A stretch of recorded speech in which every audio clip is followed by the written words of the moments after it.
നമസ്കാരം. കോച്ചിൻ ചാനലിലെ എല്ലാ പ്രേക്ഷകർക്കും സക്സസ് സ്റ്റോറിയിലേക്ക് സ്വാഗതം. ഇന്നത്തെ നമ്മുടെ അതിഥി എറണാകുളം ഗിരിനഗറിൽ സ്ഥിതി ചെയ്യുന്ന കമ്മ്യൂണിറ്റി ഹാളിന് സമീപം eco life yoga and organic medicine സെന്ററിന്റെ യോഗാചാര്യനായ ശ്രീ ബാലകൃഷ്ണ കിടാവാണ്. അദ്ദേഹത്തിന് യോഗയിൽ അരനൂറ്റാണ്ടിലേറെ എക്സ്പീരിയൻസ് ഉള്ള ആളാണ്. അദ്ദേഹം യോഗാചാര്യ, യോഗ ചികിത്സ നിപുണ എന്നീ ഡിഗ്രികൾ സമ്പാദിച്ച ആളുമാണ്. അദ്ദേഹത്തിൻ്റെ യോഗ ആസന മുറകളെ പറ്റിയും അദ്ദേഹം ഈ നിത്യ ലളിത യോഗ എങ്ങനെ നമുക്ക് നമ്മുടെ ഈ നിത്യ ജീവിതത്തിൽ ചെയ്യാൻ കഴിയും, എന്തെല്ലാം റിസൾട്ടാണ് അതിൽ നിന്ന് കിട്ടുന്നതെന്നും നമ്മുടെ ഇപ്പോൾ ഉള്ള ജീവിതത്തിൽ ഏറ്റവും കൂടുതൽ നമുക്ക് അനുകൂലമാക്കുന്ന രീതിയിൽ ചെയ്യേണ്ട വിധത്തെപ്പറ്റിയും അദ്ദേഹം നമ്മോട് പ്രതിപാദിക്കുന്നതാണ്. അദ്ദേഹത്തെ നമുക്ക് ഈ എപ്പിസോഡിലേക്ക് സ്വാഗതം ചെയ്യാം. നമസ്കാരം. നമസ്കാരം. ഏകദേശം അരനൂറ്റാണ്ടിൽ ഏറെ കാലമായി താങ്കൾ ഈ ഒരു യോഗ ഫീൽഡിൽ ഇറങ്ങിയിട്ട് താങ്കളുടെ എക്സ്പീരിയൻസിൽ നിന്ന് കുറച്ച് വിശേഷം ഇതിലേക്ക് പങ്കുവയ്ക്കാമോ? നമ്മുടെ ഇപ്പോഴത്തെ കാലയളവിൽ ജീവിക്കുന്ന യുവജനങ്ങൾ ഉൾപ്പെടെയുള്ള ആൾക്കാർക്ക് വേണ്ടി.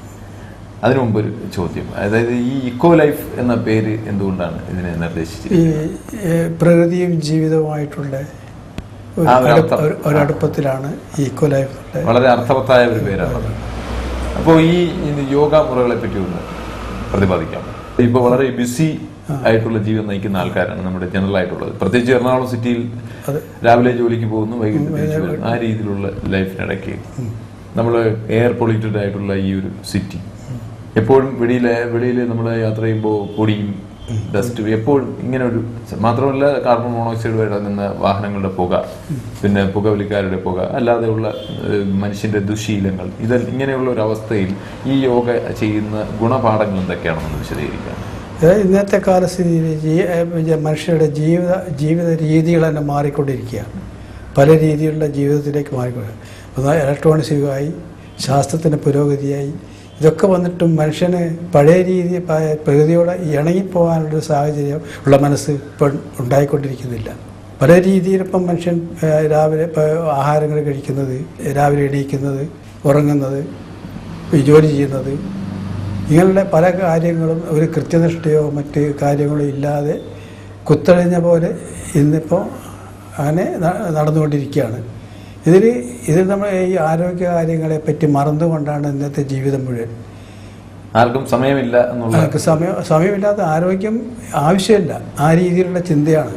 ഇപ്പോൾ രോഗം വരുന്ന അവസരത്തിൽ ഞാൻ രോഗിയായിപ്പോയല്ലോ എന്നുള്ള ആ ഒരു ബോധത്തിൽ ആരോഗ്യത്തെപ്പറ്റി ശ്രദ്ധിക്കുള്ളൂ. അല്ലാതെ ആരോഗ്യത്തെപ്പറ്റി ശ്രദ്ധിക്കുന്നവരാരുമില്ല. 24 മണിക്കൂർ നാം പല ആവശ്യത്തിനും വേണ്ടി നമ്മൾ പ്രയത്നിക്കുമ്പോൾ അരമണിക്കൂർ നമ്മുടെ ആരോഗ്യത്തിന് വേണ്ടി ചിന്തിക്കാൻ ഇന്നത്തെ സമൂഹത്തിന് കഴിയുന്നില്ല. അങ്ങനത്തെ സ്ഥിതിയിലേക്ക് നമ്മൾ മാറി. അത് പുതിയ പുതിയ പരിഷ്കാരങ്ങളും പുതിയ വികസനങ്ങളും വന്നതോട് കൂടിയാണ് നമുക്ക് ഈ ആഹാര രീതിയും പഴയ കാലങ്ങളിൽ നമ്മൾ അധിക ആളുകളും സസ്യബുക്കായിരുന്ന ആളുകളിൽ നിന്ന് മാംസബുക്കായി മാറി, മനുഷ്യൻ്റെ സ്വഭാവം തന്നെ മാറി, ആ രീതിയിലേക്ക് മാറിക്കഴിഞ്ഞിരിക്കുന്നു. പെട്ടെന്നാണ് ഈ മാറ്റങ്ങളൊക്കെ ഉണ്ടായത്.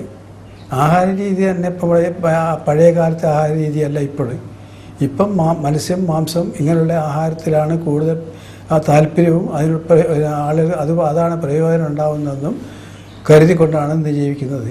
മത്സ്യമില്ലാതെ അല്ലെങ്കിൽ മാംസമില്ലാതെ ജീവിക്കാൻ പറ്റില്ലാന്നുള്ള രീതിയിലാണ്. പക്ഷേ ഇതൊക്കെ നമുക്ക് ശരീരത്തിന് രോഗം ഉണ്ടാക്കി വെക്കുന്നുള്ള ഒരു ചിന്താഗതി ഇവർക്കുണ്ടാവുന്നില്ല. താങ്കൾ ഈ ഒരു യോഗയിലേക്ക് കടന്നു വരുന്നത് ഏത് വർഷമാണ്? അതിൽ കടന്നു വരാനുണ്ടായ കാരണം എന്താ? 1959 ഞാൻ യോഗയിലേക്ക് കടന്നു വന്നത്. വളരെ നീണ്ട. ഞാനിപ്പോൾ ഈ കേരളത്തിന് പുറത്ത് കുറച്ച് കാലം ജോലി ചെയ്തിരുന്നു. അപ്പോൾ അവിടെ വെച്ച് എനിക്ക് ഇതുപോലെ ഒരു ചെറിയ മലമ്പനി എന്ന രോഗം വന്നു. അത് മാറാതെ വന്നപ്പോൾ ഇങ്ങനെ വിവാഹം കഴിഞ്ഞപ്പം എൻ്റെ ഭാര്യയുടെ കൊച്ചച്ഛൻ ഈ ഒരു സ്വാമി ബോധാൻ എന്ന് പറഞ്ഞ ആളായിരുന്നു. അങ്ങേര് ഈ യോഗ അഭ്യസിപ്പിക്കായിരുന്നു.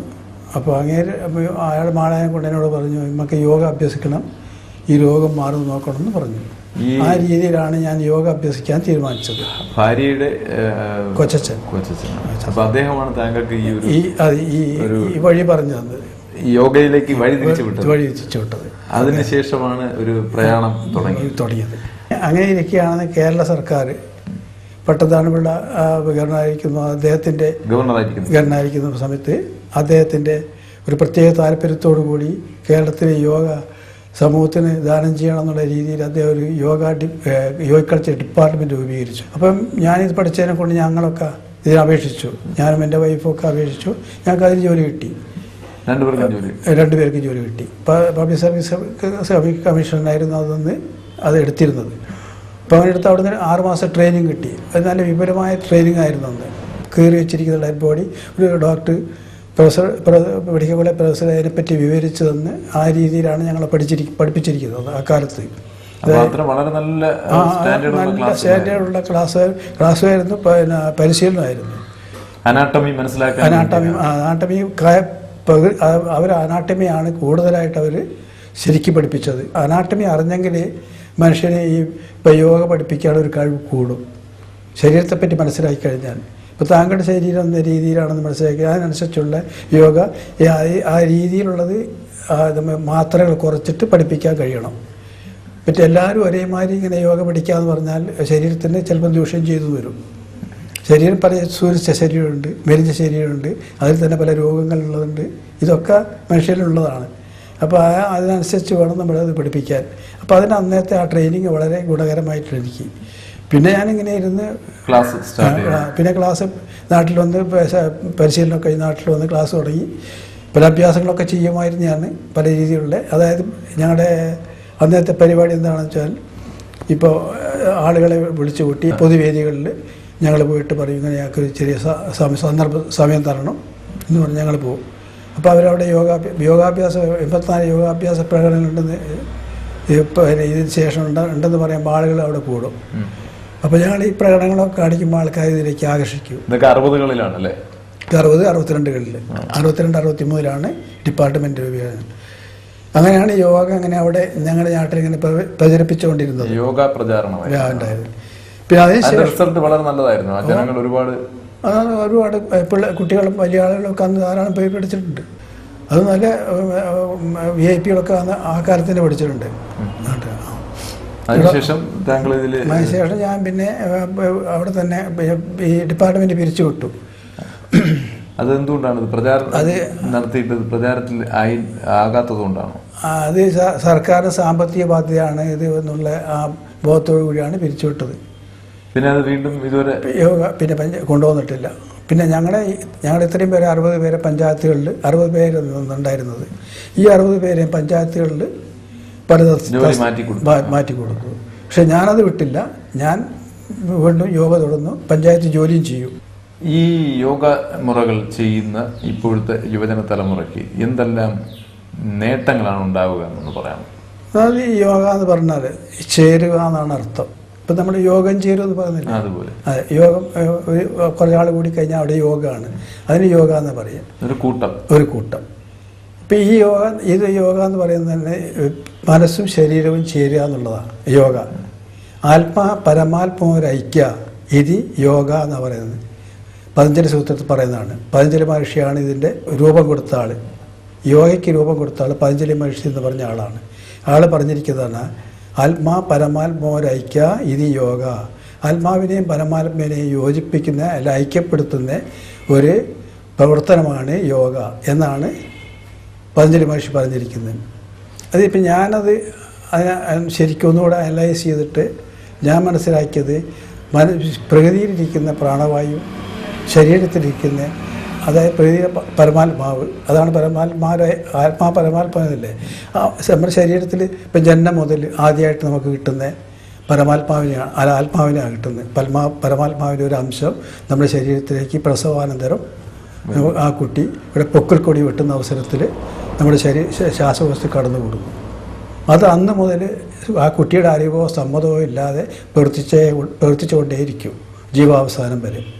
അപ്പം ഈ ഐക്യമാണ് പരമാത്മാവൊരൈക്യ ഇത് യോഗ എന്ന് പറയുന്നത്.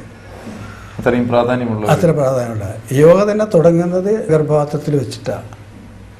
ഒരു അണ്ഡവും പുരുഷ അണ്ഡവും ഒരു സ്ത്രീ ബീജവും എപ്പോൾ ചേരുന്നോ അപ്പോൾ ഒരു ജീവനുണ്ടാവും. അവിടുന്ന് തുടങ്ങുന്നത് നമ്മുടെ യോഗ. ഗർഭപാത്രത്തിൽ തുടങ്ങുകയാണ്. അതാണ് പ്രകൃതിയുടെ അതാണെന്ന് ഞാനിങ്ങനെ സ്ഥാപിച്ചുകൊണ്ടിരിക്കുന്നത്. യോഗ പ്രകൃതിയുടേതാണ്, വേറെ ആരുതല്ല. അതാണ് പ്രകൃതിക്ക് അനുകൂലമായിട്ട് ഇത്തരം യോഗകൾ പരിശീലിപ്പിക്കാനുള്ള കാരണം. പ്രതികൂലമായിട്ട് ഒരു യോഗയും ഞാൻ പഠിപ്പിക്കുന്നില്ല. പത്മാസനം പോലും ഇവിടുന്ന് പ്രകൃതിക്ക് വിരുദ്ധ. നമ്മൾ ഇങ്ങനെ ഇരിക്കേണ്ട ആള് കാലിങ്ങനെ ഇതാക്കിയിട്ടിരിക്കേണ്ട ആവശ്യമില്ലല്ലോ. ഉണ്ടോ? അതെ, നമ്മുടെ കൈ എപ്പോഴും ഇങ്ങനെ മടങ്ങുള്ളൂ.